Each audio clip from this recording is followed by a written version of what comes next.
രേണു സുധി ഇപ്പോൾ കുറച്ച് ദിവസമായിട്ട് സോഷ്യൽ മീഡിയയിൽ ഇൻസ്റ്റഗ്രാമിലൊന്നും തന്നെ പുള്ളിക്കാരത്തി പോസ്റ്റുകൾ കാര്യങ്ങളൊന്നും തന്നെ ഇടുന്നില്ല.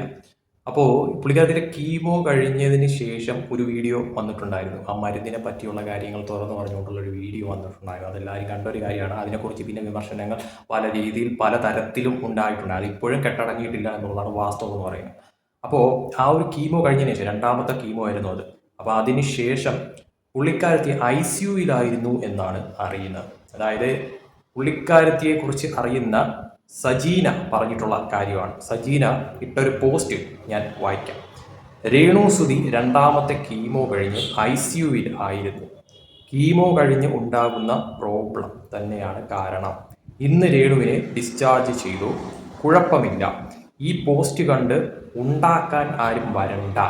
അവളെ സ്നേഹിക്കുന്നവർ, അവളുടെ വിശേഷങ്ങൾ അറിയാൻ ആഗ്രഹിക്കുന്നവർക്കും എന്നോട് ചോദിച്ചവർക്കും വേണ്ടിയാണ് ഇത് എന്നുള്ള തരത്തിലാണ് ആ പോസ്റ്റ് ഇട്ടിരിക്കുന്നതെന്ന് പറയും.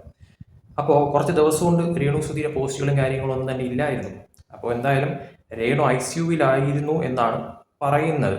ഈ വ്യക്തി, ഈ പുള്ളിക്കാരത്തി പറയുന്ന കാര്യം എന്ന് പറയുന്നത് കീമോ കഴിഞ്ഞിട്ടുണ്ടാകുന്ന പ്രോബ്ലംസ് ആണ്, ക്ഷീണവും കാര്യങ്ങളൊക്കെ ആയിരിക്കാം. ICUവിലായിരുന്നു എന്ന തരത്തിൽ പറയുന്നു. ഡിസ്ചാർജ് ആയിട്ടുണ്ട്, ഇപ്പോൾ പ്രോബ്ലം ഒന്നുമില്ല, കുഴപ്പമില്ല എന്നുള്ള തരത്തിലാണ് ഈ പുള്ളിക്കാരത്തിക്ക് ഒരു പോസ്റ്റിൽ തന്നെ പറയുന്ന കാര്യമെന്ന് പറയുന്നത്. എന്തായാലും ഈ സത്യം പറഞ്ഞാൽ ഈ രേണു സുധി ശരിക്കും പറഞ്ഞാൽ നിലവിലത്തെ സാഹചര്യത്തിൽ പുള്ളിക്കാരത്തിക്ക് ഒട്ടും വയ്യ എന്നുള്ള ഒരു ഇത് തന്നെയാണ്. കാരണം എന്ന് പറയുന്നത് പുള്ളിക്കാരത്തിയുടെ ആ ഒരു വീഡിയോ അന്ന് കണ്ടപ്പോൾ തന്നെയും പുള്ളിക്കാരത്തി ക്ഷീണിച്ച കാര്യങ്ങളൊക്കെ തന്നെ ആയിരുന്നു. ശരിക്കും പറഞ്ഞാൽ ഈ സോഷ്യൽ മീഡിയ എന്ന് പറയുന്ന ഈ ഒരു സംഭവത്തിൽ നിന്നും ഇപ്പോഴത്തെ സാഹചര്യത്തിൽ നിന്നും ഒന്ന് ഒഴിഞ്ഞു മാറി നിൽക്കുന്നത് തന്നെയായിരിക്കും നല്ലതെന്ന് പറയുന്നത് ശരിക്കും പറഞ്ഞാൽ. കാരണം സോഷ്യൽ മീഡിയ ഉപയോഗം കൂടുന്തോറും ആണല്ലോ പ്രശ്നങ്ങൾ പല രീതിയിൽ പലതരത്തിൽ രേണുവിനെ ചുറ്റിപ്പറ്റി ഇങ്ങനെ വരുന്നതെന്ന് പറയുന്നത്. ശരിക്കും ഇപ്പോൾ കുറച്ച് ദിവസം കൊണ്ട് രേണു സുധി സോഷ്യൽ മീഡിയ ഇല്ലാത്തത് കൊണ്ട് തന്നെയും അല്ലെങ്കിൽ പോസ്റ്റുകളൊന്നും തന്നെ ഇടാത്തത് കൊണ്ട് തന്നെയും കോണ്ടന്റുകൾ പലരും ഇടുന്നത് കുറഞ്ഞിട്ടുണ്ടായിരുന്നു. അപ്പോൾ ശരിക്കും പറഞ്ഞാൽ അവർക്കൊരു കോണ്ടന്റ് ഇട്ട് കൊടുക്കണ്ട, പ്രശ്നം തീർന്നില്ലേ?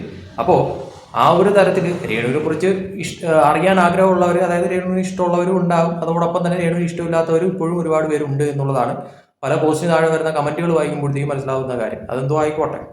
അപ്പോൾ ഈ പറയുന്ന തോതിൽ ഇപ്പോഴത്തെ സാഹചര്യത്തിൽ കുറച്ചൊന്ന് ഗ്യാപ്പിട്ട് നിൽക്കുന്നത് തന്നെയായിരിക്കും എന്തുകൊണ്ട് നല്ലതെന്ന് പറയുന്നത്. അതായത് വല്ലപ്പോഴും ഒക്കെ ഇതുപോലെ വീഡിയോസ് കാര്യങ്ങളൊക്കെ ആയിട്ട് അതും ഈ പറയുന്ന രീതിയിൽ വേറെ കാര്യങ്ങളെക്കുറിച്ച് ബോധിപ്പിക്കാൻ എന്നുള്ള രീതിയിൽ വന്ന് വീഡിയോസ് ചെയ്യാതെ എന്തെങ്കിലും അല്ലാത്തുള്ള രീതിയിലുള്ള വീഡിയോസ് രേണുവിനെ കുറിച്ച് പറയുക, ആ ഒരു തരത്തിലൊക്കെ ചെയ്യുന്നത് കൊണ്ട് വേറെ കുഴപ്പമോ കാര്യങ്ങളോ ഒന്നും തന്നെ ആർക്കും ഇല്ല. പക്ഷേ ഈ വിമർശനങ്ങൾക്ക് ആ ഒരു തരത്തിലോട്ടുള്ള വീഡിയോസ് ആകുമ്പോഴത്തേക്കുമാണ് ഓരോരുത്തരെടുത്ത് പിന്നെ ആ ഒരു തരത്തിൽ പിന്നെ അത് ഇത് ചകഞ്ഞ് കുത്തിയെ എടുത്ത് ആ ഒരു പരുവത്തിലോട്ട് കാര്യങ്ങളാക്കുന്നതെന്ന് പറയാം. അതുകൊണ്ട് രേണു നിലവിൽ റെസ്റ്റ് എടുക്കുക എന്നുള്ള രീതിയിൽ കാര്യങ്ങളെല്ലാം ഓക്കെ ആയതിനു ശേഷം സോഷ്യൽ മീഡിയയിൽ ആക്റ്റീവ് ആവുന്നതായിരിക്കും എന്തുകൊണ്ടും നല്ലതെന്ന് പറയുന്നത്.